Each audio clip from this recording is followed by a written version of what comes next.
Hi, welcome to the podcast Ease into Clarity. I'm Dr. Divi, family doctor turned intuitive coach, and I'm here to help you. In this podcast, we will learn mental techniques, emotional techniques, and spiritual techniques to change daily problems. So maybe it's your husband, your boss, your coworker, your kids, they're driving you crazy. You can email me any of your questions and I will use all the techniques I've learned over the years and help you. Grab your hot chocolate and make sure to subscribe. We'll see you soon. Ciao. Hi, it's Dr. Divi from the podcast Ease into Clarity. Today's podcast is all about answering questions. So I've received 3 or 4 email questions. I'm going to read them and then answer them directly. And I have my beautiful appendage of my reading glasses, which you'll see in a few minutes. So welcome, everybody. So in case you do have a question, you can email me at easeintoclarity@gmail.com. I'll answer pretty much anything you ask me using intuition, energy work, and the idea of metaphysics. So let me put this first one, and I apologize if I get your name mispronounced. This is from Sila, S-I-L-A. Hi, Divi, I hope you're well. And again, my apologies if I spelt that or mispronounced that. Sila says, I hope you're well. I find that I get agitated easily, and I'm not able to get organized while I lack clarity. Please tell me your input and what I should do. Perfect.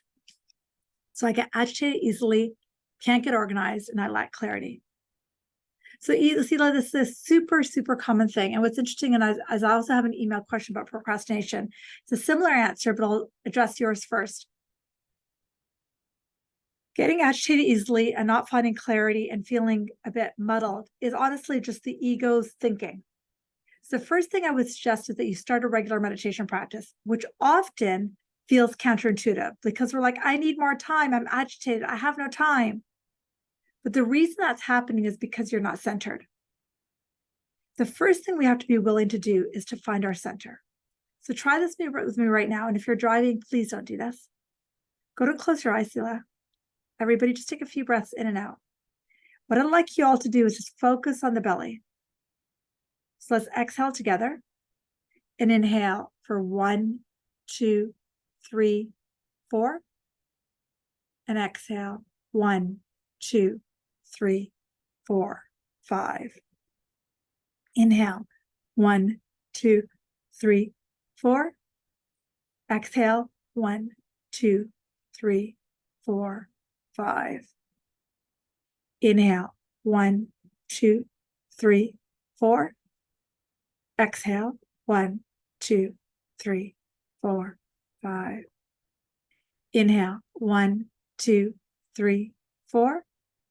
Exhale 1, 2, 3, 4, 5. Just keep a rhythm of breath going that's low and slow, calm and easy, fluid and relaxed. And just keep breathing into the belly.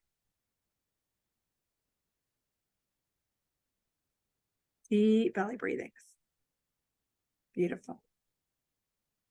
If you haven't already, go to open your eyes. What we just did was a little bit of parasympathetic work. Most of us know that we're almost always in fight or flight or freeze, which means a sympathetic arousal, which is from the upper chest. When you breathe into the diaphragm and into your belly, you actually promote parasympathetic. If you use that spiritually, when you're promoting parasympathetic, your connection with the divine increases. When you're lacking clarity, lacking organization, and feeling constantly like you're running, that's always the ego that's out of the center. And again, it sounds almost counterintuitive or weird to actually meditate a bit, but what you'll find is that becomes almost your go-to because you mentioned in your message that you get agitated, you're not organized, and you're lacking clarity. And that's all the ego making. Now, the other thing I would look at besides just the meditation, which will be crucial for you, 10, 15, 20 minutes a day, crucial. And it, again, sounds opposite. It's kind of like, when you should exercise, but you're too tired. Those are the days to exercise because the exercise will help your fatigue. We all know that. Same thing. When you don't have time, you lack clarity, what you want to do is meditate, even though your brain says, go crazy, go do stuff, too much to do. So get a meditation practice. The second thing is that I would say to you is I want you to look at possibly why this is happening. When I tune into your energy specifically, Sila, and I think this is going to affect a lot of people, when I keep seeing your energy, it feels like you might have been taught that to stay busy, oh God, this is important. You got to perform. And it's almost like a fight or flight in your system that you may or may not know that you're actually doing.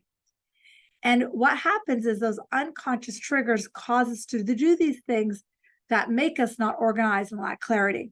And it feels like it might also come from this idea that if I'm doing, that I'm better. Oh God, I got to perform. I got to do.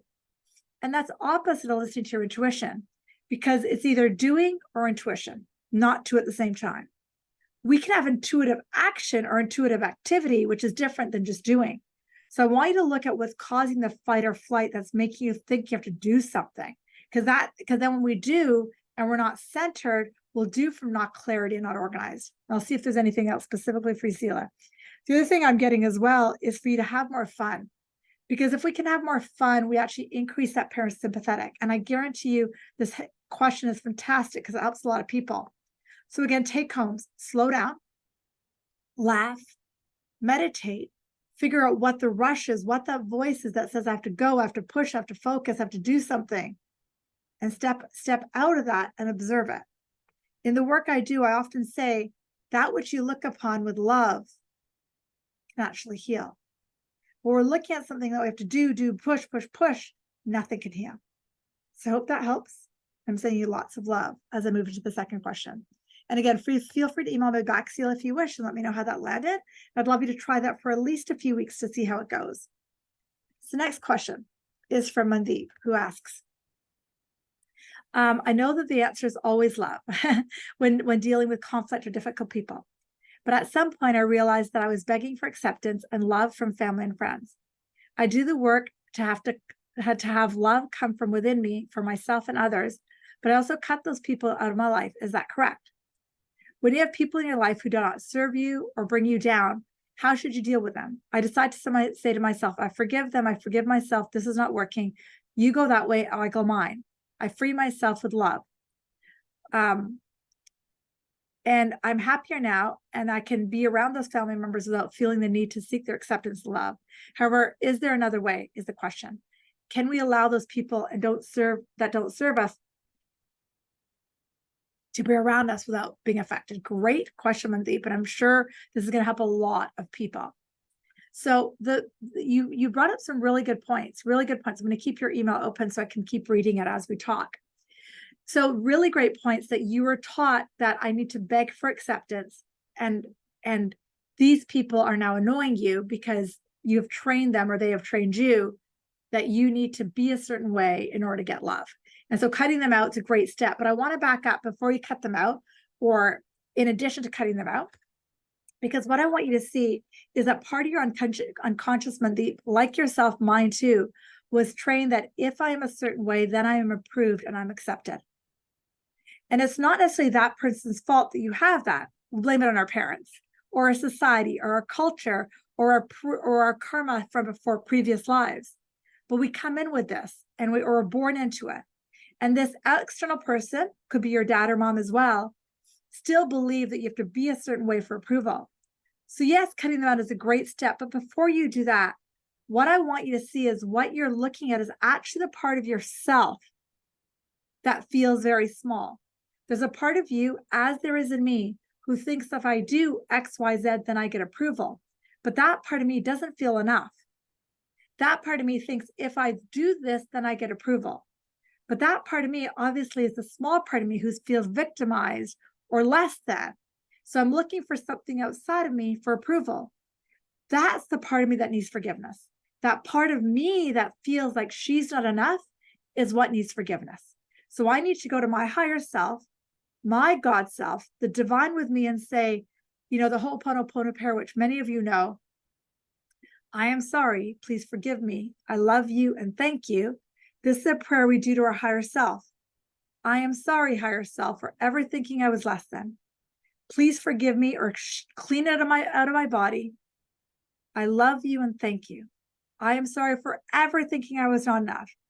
Please forgive me. I love you and thank you, because you're asking for forgiveness for forgetting who you are, asking for forgiveness for forgetting your truth. And as you do that, Mandeep, that will heal that part of you. And that is actually, I actually think more important than cutting that person out. Because if we just cut that person out without doing our personal work that person will then show up as somebody else in our future who brings in that, because we still have that energy. So we first want to forgive ourselves. And if shifting them out of our lives helps us, great. But if we don't heal it within ourselves, that person will appear as another person in our future. And personally, I don't think we need to necessarily get rid of them from our lives. We can decrease our interactions as we're healing this. And we may say that you have served me to a point for me to realize this, but I don't need that anymore. So I don't need you in my life as much, but I'm going to heal because you have brought me the flashlight on what needed to heal in me. I think that helped Mandeep. I hope it did. And please feel free to email me because I guarantee that helped me and a lot of people, just like the last question. Let's pull up the next question. There are just a few more. So again, thank you, everybody. These are fantastic questions. Nina writes, how do we move past procrastination, find clarity and embodied aligned action? So very similar to the question from Sela around clarity and, not feeling overwhelmed, very similar. So procrastination is, again, the ego's tool. And Nina, what I'm getting for you is it's not that you don't know what to do, but I keep seeing like you don't only too many balls in the air. And that's beautiful, Nina. That's beautiful. But what I keep hearing to say to you, Nina, is slow down your thought. There you go. Slow down your breath and just be present right now. And there's two other things I'm getting. Number one, be present, meditate like we talked about with Sela. Number two, ask your guides, give me the one small thing that I can do. Because sometimes we have a massive list and that actually encourages procrastination. So just give me the one small thing, like take a shower today, or write that thank you card today, or, give myself yummy food today, and get rid of that to-do list completely. So asking your guides for one thing, because sometimes procrastination occurs from us overachievers. So completely try to let that go. So number one, meditate. Number two, ask for the one thing. Number three, get rid of the to-do list. And the fourth part of us is, I'd love you to, Nina, to start to look at the party that procrastinates. Just observe her from the observer and see that part of you is just a part of you. And sometimes we have a part of us called the procrastinator, because let's just say something happened when we were younger, but procrastination became a way of dealing whatever trauma happened. So when we can love all parts of us, then we can heal them. So the other part is, rather than making yourself wrong for the procrastination, love that part of you and don't make her wrong. Because I know you know this, Nina, but what we push against, we make bigger. So if I make myself wrong for procrastinating, it keeps going. Okay. So I would love you to just see that part of you and go, wow, there's a part of me here. I'm going to love it. And maybe it's because I'm an overachiever. It doesn't really wonder why. Let me get rid of that to-do list. Let me get rid of this idea that I'm doing something wrong. Let me love that procrastinator in me. And let me just do one small thing today. I hope that helps, Nina. There were one or two more questions. Let's just pull back here. So one other question, I think this is from Sarah, saying, why does my uterus ache and feel so painful? Lately, it feels that the only way to get beyond the pain is to let it cry and scream. Why is that? Great question, Sarah. Let me just tune it. Sarah, as you know, first thing I'm seeing is there's a lot of anger there. A lot of life hasn't been fair. A lot of life hasn't been fair. This isn't fair. I'm angry. And a lot of pushing away. The first, and that's what your uterus is doing, it's pushing. The first thing is just to acknowledge this is happening. Cool, it's happening. Second thing, and I know you know this, Sarah, is to step out of the victim, because I am connected to the divine I am. There is nothing that isn't going right. There is nowhere in my life that I'm less than. There is nowhere in my life that I'm a victim. So I would really do the forgiveness work there. So Sarah, I would try this. I would see that beautiful altar that I talk about a lot. I would take myself into that beautiful place in nature, Sarah. Maybe close your eyes while we do this together. Take a few breaths. And see that beautiful altar in the distance. And behind the altar is the divine light.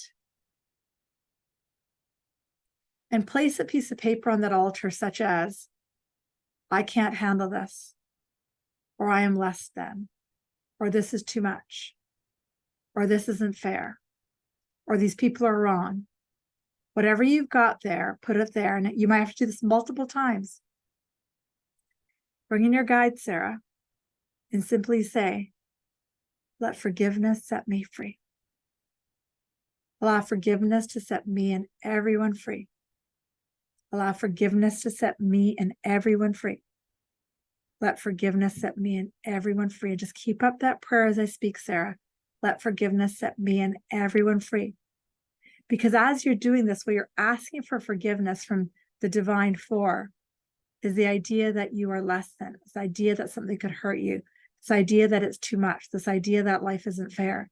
So you're asking the energy to take that energy. You don't need to know how forgiveness works. You're just asking to be forgiven from this idea that it's too much, you're hurting. You're asking for forgiveness from the ego constructs that are preventing you from stepping into the divine. And take a few breaths. Again, you don't need to know how this works, but all that's happening, Sarah, is your body is speaking to you from the unfairness and the anger you're holding on to. You don't need to know how forgiveness works or why it works, but just give it there, because you're forgiving, asking for forgiveness. One of the layers is that you can't, or this is too hard, or this, you're not capable, or somebody did something to you. There you go. And just give that up. That's beautiful, Sarah. Really gorgeous. So that was the questions I have that came in. I don't think I missed any. Do a quick check. And I hope this question period helped others, and I know it did because it helped me. So if anybody's got any questions, you can simply email me at easeintoclarity@gmail.com. And what I'll try to do is just do the questions as they come in on additional podcasts. I hope that helped, and I love you all very much, and thank you for listening to the podcast. Big love.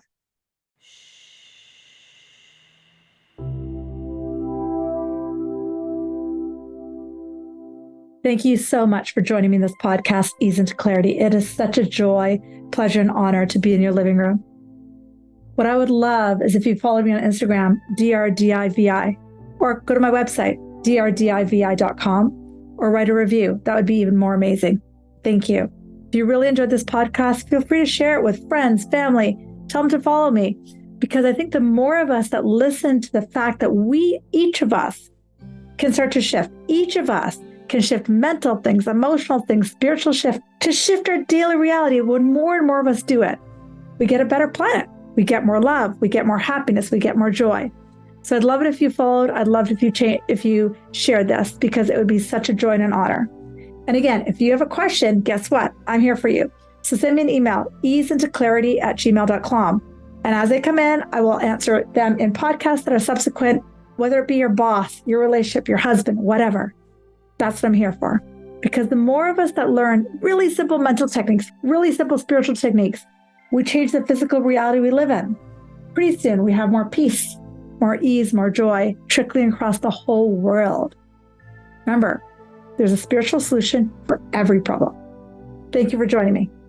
Namaste.